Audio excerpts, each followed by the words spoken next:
లేదో పోయినరో what ever it is. ఎందుకంటే ఆయన గతంలో చెన్నూరు అసెంబ్లీ పోటీ చేసిండు కాంగ్రెస్ నుంచి, మాదికి వచ్చిండు, మేము ఎంపీ టికెట్ ఇచ్చినాము, ఎంపీని చేసినాము, ఆయనే మళ్ళీ వెళ్ళిపోయిండు. సరే, కానీ వాళ్ళ ఇంట్లో పాపం టికెట్ వస్తలేదు అక్కడ.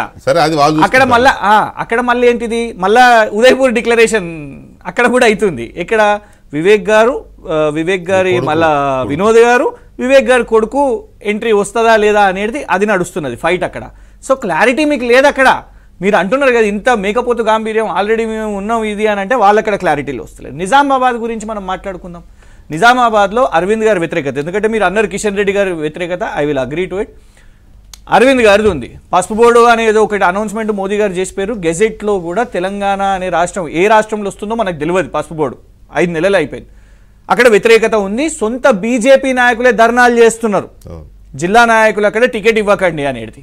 హూ ఈజ్ యువర్ క్యాండిడేట్ చెప్పండి. అక్కడ పోయి ప్రచారం ఇంకేం రాలేదు, అక్కడ ఏం కార్యక్రమం రేవంత్ రెడ్డి గారిది మొదలు కాలేదు. కరీంనగర్లో కూడా మళ్ళీ మా దగ్గరికి వెళ్ళి అని ఏదో అన్నారు వాళ్ళు, లేదు ఇది దుష్ప్రచారం అని బాజిరెడ్డి గోవర్ధన్ రెడ్డి గారు ఖండించారు. కరీంనగర్ గురించి మాట్లాడదాం. మాది బహిరంగ సభ చూసిరు నిన్న. మేము ఆల్రెడీ ప్రచారం, వినోద్ గారు కొన్ని నెలల నుంచి ప్రచారం చేస్తున్నారు, వాళ్ళ అభ్యర్థి ప్రచారంలో ఉన్నాడు బండి సంజయ్ గారు, ఇద్దరి మధ్యలో నడుస్తున్నది. కాంగ్రెస్ కిదర్ హే. నేను అనేది ఈ యూఫోరియా ఇదేదో లేని దాన్ని ప్రొపగాండాని క్రియేట్ చేస్తున్నారు. లేదు అసలు ఒట్టి 6 సీట్లే, ఇక్కడనే బీఆర్ఎస్ ఉంది. నేను చెప్పిన ఈ 3 ఉదాహరణనే మీరు చెప్పండి. కోనే ఆప్కే క్యాండిడేట్స్ వెతుక్కుంటున్నారా? లేదు వినోద్ గారిని కూడా అడుగుతారా? మళ్ళా వినోద్ గారు రండి మా కాంగ్రెస్కి రండి అని.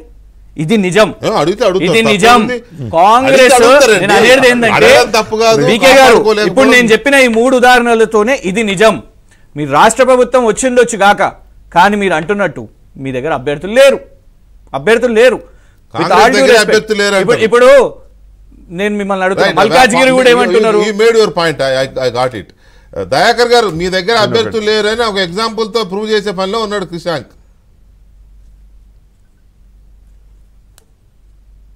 మ్యూట్ లో ఉంది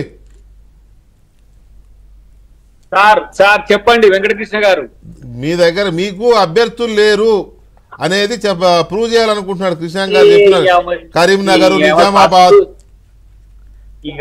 ఇంకా నేను అలిగేషన్ వేస్తే మీరు కలిసి ఉన్నారు అని కూడా నేను అనొచ్చు. ఇది ఒక అండర్స్టాండింగ్ అని కూడా నేను అనొచ్చు. మాట్లాడు అయితే 1:3 అయి తలకా కోరుకుంటున్నాం వెంకటకృష్ణ గారు. ఎలిజిబుల్ క్యాండిడేట్లు ఎక్కువయ్యి మళ్ళా లేకపోతే వెళ్ళకపోతే పుల్ల ఎట్లా సాటిస్ఫై చేయడానికి ఇప్పుడు కొత్తగా వస్తున్నారు కొంతమంది. రేపటి మళ్ళీ ప్లేట్ బ్రేకింగ్ చేసుకోవాలి. మీరు పెద్ద బ్రేకింగ్ ఉన్నాయి. వాళ్ళని ఎక్కడ లీడ్ చేయాలి, వీళ్ళని ఇట్లా పెట్టాలని మేము గిలగిల కొట్టుకుంటుంటే మా క్యాండిడేట్ లేదనే స్థితి బీఆర్ఎస్ వచ్చిందంటే ఫస్ట్ మీ వాళ్ళని ఆపుకొని. అసలు నేను ఒక మాట చెప్పనా, pity about the BRS and pity about this అవసరమే లేదన్నా.